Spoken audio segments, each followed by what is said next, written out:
जो फैक्ट है वो है, जो सच है वो है। यहाँ पे ये चीज़ हम नहीं कह सकते कि जी इंटरनेशनल मीडिया, यहाँ पे हम ये नहीं कह सकते इंडिया को हार हुई, पाकिस्तान को जीत हुई। देखिए चले, जो ऑडियंस कहती है कि पाकिस्तान जीता, एक वक्त के लिए मान लिया मैंने, ठीक है। मुझे आप बताएं, आपने जीतने के बाद अपने मुल्क के अंदर क्या बेहतरी लाए? कुछ नहीं लाए। आपके प्राइम मिनिस्टर कितने इन्वेस्टर को ले गए हैं? नहीं लेके आए। आपके प्राइम मिनिस्टर ने कितने मुल्कों के साथ अपने दोस्ताना ताल्लुक बनाए हैं? नहीं बनाए। दूसरे एंड पे नरेंद्र मोदी की बात करें, चलो मान लिया वो हारे हैं, हार के बाद वो 5 नेशन दौरे पे गए, ठीक है। उन्होंने अपना डंका बजवाया, ठीक है। उसके बाद उनके मुल्क में टेस्ला लॉन्च हुई, इन्वेस्टर आया। वाकई लीडर का लकब लेने का यही असूल होता है, पहले आप अपना घर संवारें, उसके बाद अपने हमसायों के साथ ताल्लुक बनाएं, ठीक है। तो ताल्लुकात होने चाहिए। मेरे ख्याल में इंडिया पाकिस्तान के भी ताल्लुकात अच्छे होने चाहिए, इनको भी टेबल टॉक पे आना चाहिए। भारत की बात करेंगे, जहां पर हमें पीएम नरेंद्र मोदी इतने ज़्यादा टूर्स करते हुए दिखाई दे रहे हैं। भाई पहले 5 नेशन टूर किया, उसके बाद अगर देखा जाए तो यूके के अंदर, ब्रिटेन के अंदर जाते हुए दिखाई दिए हैं। और साथ में अगर अब हम लोग डिस्कशन करें तो after a so much longer time Maldives के अंदर इनकी एंट्री हुई है। और ये भी कब हुई है? जब 60th इंडिपेंडेंस डे सेलिब्रेट किया जाएगा मालदीव्स के अंदर, और वहाँ पर बड़े खुश तरीके से कह लें कि उनका खुशामदीद किया गया है। एंड स्पेशली अगर देखा जाए तो गेस्ट ऑफ ऑनर से भी नवाजा गया है। ये 2 दिन के दौरे पर हमें नजर आएंगे मालदीव्स, माले उनका जो कैपिटल है उसके अंदर। और स्पेशली अगर हम लोग बात करें तो भाई यहाँ पर नरेंद्र मोदी ने बोला है कि दोस्ती पहले, यानी कि जो फ्रेंडशिप है उसको बहुत ज़्यादा प्रायोरिटाइज करते हुए दिखाई दे रहे हैं। एंड सेकेंडली अगर हम लोग देखें तो 4850 करोड़ का एक क्रेडिट लाइन कह लें कि जो मालदीव्स है उसके लिए सेट कर दिया गया है। तो इट मीन्स कि दुश्मनी तो कभी निभाई नहीं है भारत ने किसी के साथ, हमेशा दोस्ती का प्रचार करते हुए दिखाई दिए हैं। और स्पेशली अगर हम लोग बात करें नरेंद्र मोदी की, तो भाई जाते ही इतनी बड़ी इन्वेस्टमेंट मालदीव्स के अंदर, और ये टूर काफ़ी ज़्यादा कह लें कि एक किस्म के इंपॉर्टेंस शो कर रहे हैं इंडिया की ऑल ओवर द वर्ल्ड। हमारे साथ पाकिस्तानी इमाम मौजूद है, इनसे पूछेंगे कि इनकी क्या राय है इस चीज़ के ऊपर। अस्सलाम वालेकुम। वालेकुम सलाम। सर, जो सवाल अभी मैंने किया है कि मालदीव्स के अंदर जो माले इनका कैपिटल है, वहाँ पर नरेंद्र मोदी की बहुत शानदार तरीके से वेलकम किया गया है, गेस्ट ऑफ ऑनर दिया गया है, और कहा है कि जी दोस्ती पहले। देखिए मैं स्टार्ट लूँगा दोस्ती वर्ड से। आप देखें कि आपने खुद ही बताया कि नरेंद्र मोदी का एक स्टांस है कि दोस्ती पहले। तो ऑब्वियसली बात है, मेरे ख्याल में कोई भी आपका ग्लिच हो किसी की कंट्री के साथ, कोई भी आपके पर्सनल एक कह लें कि एक पेज पे आप फॉलो ना कर रहे हो किसी भी टेबल टॉक के अंदर, तो मेरे ख्याल में आपको सब कुछ साइड पे रख के आपको पहले दोस्ती को प्रायोरिटी देनी चाहिए। क्योंकि मेरे ख्याल में दोस्ती एक ऐसा आपका ताल्लुक होता है जिसमें आपके नफ़ा नुकसान को नहीं देखा जाता। चाहे आप इसको पर्सनल लाइफ पे ले लें, चाहे आप इसको पॉलिटिकल लाइफ पे ले लें, चाहे आप इसको किसी भी सिचुएशन में रख के दे लें। दोस्ती एक ऐसा वाही ताल्लुक है जिसके अंदर आपको प्रॉफिट लॉस को देखा नहीं जाता। दोस्ती के अंदर आप कहते हो कि यार हम मिल के चलें, ठीक है, मिल के आगे बढ़ें। तो मेरे ख्याल में दोस्ती के ताल्लुक के अंदर रहते हैं, ऑब्वियसली बात है नरेंद्र मोदी की जो हम पहले एक बैकग्राउंड अगर देखें तो मेरे ख्याल में उन्होंने हर किसी के साथ दोस्ती का हाथ ही बढ़ाया। अब देखिए बांग्लादेश के साथ दोस्ती की बुनियाद पर उन्होंने ट्रेड शुरू की, इतना इन्वेस्ट किया वहाँ पे। उसके बाद अफगानिस्तान के साथ देखें, एशियन खिते की अगर मैं पहले बात करूँ, अफगानिस्तान के साथ देखें उन्होंने दोस्ती की बुनियाद पर अपने स्टेडियम्स तक उनके प्लेयर्स को दिए कि आप यहाँ पे आके खेलें, यहाँ पे आके अपनी प्रैक्टिस करें। अब उसके बाद आप देखेंगे म्यांमार की अगर बात कीजिए, वहाँ पे दोस्ती का ताल्लुक था। उसके बाद आप देखेंगे अगर पाकिस्तान की बात कीजिए तो पाकिस्तान के साथ एक 1947 से ही एक ऑपोजिशन का एक रूप नज़र आ रहा होता है कि जी पाकिस्तान हमारा दुश्मन है। और देखिए मैं आपको एक बात करता हूँ, नरेंद्र मोदी की मैं एक स्पीच सुन रहा था कुछ टाइम पहले की बात है, जिसके अंदर उन्होंने कहा था कि पाकिस्तान हमारा दुश्मन है ही नहीं। क्यों नहीं है? क्योंकि वो हमारे स्टैंडर्ड का बेसिकली नहीं है। इकोनॉमी वाइज अगर बात की जाए तो उनकी ऑब्वियसली बात है, जब आप एक बड़ी इकोनॉमीज़ में शामिल होना पड़ते तो आप अपने से जो छोटे होते हैं, जो चाहे आपको अपोजिशन हो, चाहे आपके उनके साथ कोई दुश्मनी चाह रही हो, आप उनको काउंट नहीं करते फिर अपनी लिस्ट के अंदर। तो देखिए मेरे ख्याल में जो ये स्टांस दोस्ती का स्टांस है। और दूसरे नंबर पे जितना ह्यूमिलेट किया था भारत को, मैं इस पॉइंट पे आता हूँ, लेकिन मैं उससे पहले जो बात करने जा रहा हूँ वो ये है कि एक दोस्ती का पॉइंट और दूसरा इंसानियत का पॉइंट। ये जो 2 मुद्दे हैं उसके बेस पे आप दुनिया को फतह कर सकते हो मेरी नज़र में। आप देखिए कि आपने बात की मालदीव ने ह्यूमिलेट किया था, बुली किया था, बैक बाइटिंग की थी, ठीक है, क्या हुआ उनके साथ? लक्षद्वीप आइलैंड जो था, क्या हुआ उनके साथ? ठीक है, बाइकआउट हुआ उनका, इंडियंस ने जाना वहाँ पे बाइकआउट कर दिया, गए नहीं, उनका ऑब्वियसली बात है लॉस आया। तो मेरे ख्याल में जब आप एक मालदीव्स के अंदर एक टूरिस्ट की वजह से वो मशहूर है मालदीव्स ना। टोटली एक आइलैंड है और टूरिस्ट स्पॉट हम लोगों को नजर आते हैं। सबसे ज़्यादा हाथ भी इंडिया का नजर आता है इनकी इकोनॉमी को बूस्ट करने के लिए। जैसे कि आपने बात की कि पिछले साल काफ़ी ज़्यादा एक किस्म का हमें झड़प नजर आई थी बिटवीन इंडिया एंड मालदीव्स और हर चीज़ की बाइकआउट होते हुए दिखाई दिया। लेकिन इस साल दोस्ती का चांद कहाँ से चढ़ा है इस बार? देखिए मैं यही बात कर लगा था, जब आप दुश्मनियाँ वहाँ पे करो जहाँ पे आप एक दूसरे बगैर रह सकते हो। आपको पता है कि यार जैसे फॉर एग्जांपल पाकिस्तान इंडिया की दुश्मनी चलती है, अगर पाकिस्तान कहे कि जी इंडिया के जो ऑडियंस है हमारा बाइकआउट कर भी देगी तो हमें उसका इफेक्ट क्या आएगा? कुछ भी नहीं, क्योंकि पहले भी इंडियंस पाकिस्तान में बहुत कम आते हैं, ना होने के 1% कहले आते हैं 100 में से। और सेम एज इट अगर इंडिया की बात करें, पाकिस्तान इंडिया का अगर बाइकआउट करता है ठीक है तो क्या इंडिया को क्या नुकसान होगा? कुछ भी नहीं। यहाँ पे दुश्मनियाँ चलती हैं। जब एक खित्ता चल ही एक पब्लिक की वजह से है तो वहाँ पे मेरे ख्याल में दुश्मनी क्या करनी, उल्टा आप अपने पाँव में खुद कुल्हाड़ी मारते हो। तो देखें ऑब्वियस सी बात है, अगर मालदीव ने इंडिया का बाइकआउट किया, इंडियंस ने भी बाइकआउट किया ठीक है, उसका साइड इफेक्ट क्या है? इंडिया को तो नहीं नुकसान नजर आया, इंडिया की इकोनॉमी तो नहीं गिरी। इंडिया तो जो इंडिया को बाइकआउट करता है नुकसान उसका होता है। ऑब्वियस सी बात है, क्योंकि देखें सिंपल सी बात है, इंडिया के पास पॉपुलेशन है ठीक है, उसके बाद उनके पास इन्वेस्टर्स हैं, उनके पास मार्केट है, उनकी मार्केट वैल्यू है ठीक है, अवाम वहाँ पे आके इन्वेस्ट करना चाहती है। टेस्ला वहाँ पे अपना एक इंडस्ट्री शोरूम खोल चुकी है ठीक है, आईफोन वहाँ पे इंडस्ट्री बना चुका है ठीक है, आप जितने मर्जी बड़े ब्रांड का नाम लें वहाँ पे मौजूद हैं। तो मेरे ख्याल में लोग वहाँ पे रुजू करते हैं एज ए इन्वेस्टर ताकि उनको प्रॉफिट हो, उनकी पब्लिक की वजह से उनको प्रॉफिट हो।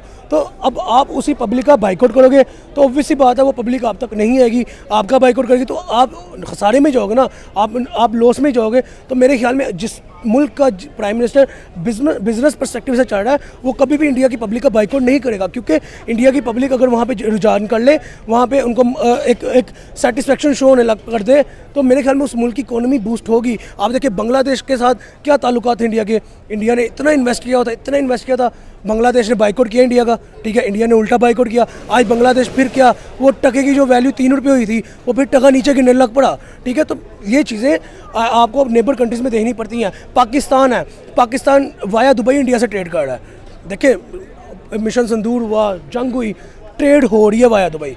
आपके प्याज वहाँ से आ रहे हैं, आपके टमाटर वहाँ से आ रहे हैं, आपकी कई वेजिटेबल्स हैं, कई चीज़ें जो वाया दुबई आती हैं ठीक है। उसका नुकसान पाकिस्तान को क्या होता है? इंडिया का तो कोई नुकसान नहीं होता ना। इंडिया को क्या फ़ायदा, इंडिया को नुकसान होगा भी क्या? इंडिया तो दे रहा है चीज़ आपको, वो तो अपने पैसे ले रहा है। नुकसान पाकिस्तान को क्या हो रहा है? जो बॉर्डर टू बॉर्डर अगर 100% कस्टम लग के आनी है चीज़, वो वाया दुबई 400% लग के आती है, जिसकी वजह पाकिस्तान में महंगाई होती है। पाकिस्तान में महंगाई होती है तो एक कह लें कि जब आपका महंगाई ऊपर जाती है तो आपकी जो इकोनॉमी वो नीचे आती है, आपकी पब्लिक हैंड टू माउथ जो है वो भी खाना पीना छोड़ देती है, कहती है ठीक है यार हम ना खाएं वो बेहतर है। तो मेरे ख्याल में इन चीज़ों के ऊपर हमारे पॉलिटिशियंस को भी गौर करना चाहिए कि जो चीज़ों का फ़ायदा हमें इंडिया से हो रहा है वो हम थ्रू वागा अटारी करें ताकि हमारी पब्लिक को उस चीज़ का बेनिफिट मिले, ना कि हमारी पब्लिक जो हैंड टू माउथ जो महीने में 2 दफ़ा खाती है एक चीज़, फॉर एग्जांपल जो महीने में 2 दफ़ा फास्ट फूड खाते हैं ठीक है, और वो वाया दुबई इंडिया से आ रहा है पाकिस्तान में, वो उसका रेट जब बढ़ेगा तो वो जो महीने में 2 दफ़ा खाते हैं वो भी छोड़ देंगे खाना कि यार हम यहाँ पे पैसे वेस्ट करने के बजाय हम उसकी सेविंग करें ठीक है, ताकि हमें कल को सेविंग का फ़ायदा हो। तो वही चीज़ जो अगर वाया अटारी और वागा है वो हमें एज़ कम्पेयर वाया दुबई सस्ती पड़ेगी। आवाम जो हैंड टू माउथ भी है वो जो महीने में 2 दफ़ा खाती है वो महीने में 4 दफ़ा भी खाएगी। हम पाकिस्तान की इकोनॉमी में फ़र्क आएगा। तो मेरे ख्याल में अभी इकोनॉमीज़ की जंग है, डिफेंस जितना मर्जी मजबूत हो, मिसाइल जितने मर्जी बने हो, मतलब है कि इसलिए मालदीव्स ने होश के नाखून लिए कि भाई से पहले कि हमें और नुकसान हो, और लेने पड़ेंगे ना, लेने पड़ेंगे। जिस कंट्री ने बाइकआउट किया है इंडिया का उसको होश के नाखून लेने पड़ेंगे। अभी तो मालदीव ने किया, अभी आने वाले कुछ टाइम में मैं आपको बता रहा हूँ ये होगा, बांग्लादेश भी होश के नाखून लेगा, इंडिया के साथ दोबारा अपने दोस्ताना ताल्लुक बनाएगा। और मेरे ख्याल में स्पेशली देखें एशियन खिते की अगर बात करें यहाँ पे ज़्यादा झड़पें में नज़र आती है। क्यों आती हैं? बांग्लादेश इंडिया अफगानिस्तान हमें एक नज़र आते थे ठीक है, अचानक से क्या हुआ कि बांग्लादेश और इंडिया में एक आपस में आजकल तो बांग्लादेश की और पाकिस्तान की बात करते हैं कि जिस तरह से हम लोग देख रहे हैं कि फॉर एग्जांपल उन्होंने एड भेजी बांग्लादेश के लिए, बांग्लादेश ने रिटर्न बैक कर दी और सुनने में आ रहा है कि पाकिस्तान की जो ISI उसकी इन्वॉल्वमेंट हमें नज़र आने वाली है बांग्लादेश के बॉर्डर्स पे। ये इंडिया के लिए काफ़ी अलार्मिंग सिचुएशन नज़र आ रही है। देखिए मेरे ख्याल में मैं आपको एक बात हूँ, अलार्मिंग है नहीं है इज़ अ सेपरेट थिंग।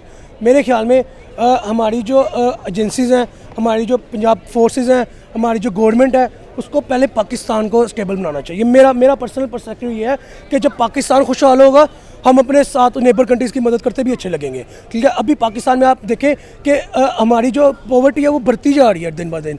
हमारी poverty day by day increase कर रही है, ना कि डिक्रीज़ कर रही है। हमें चाहिए हम अपनी पॉवर्टी के ऊपर फोकस करें, हम अपने उन कम्युनिटीज़ के ऊपर फोकस करें जो 2 टाइम का खाना नहीं खा रहे।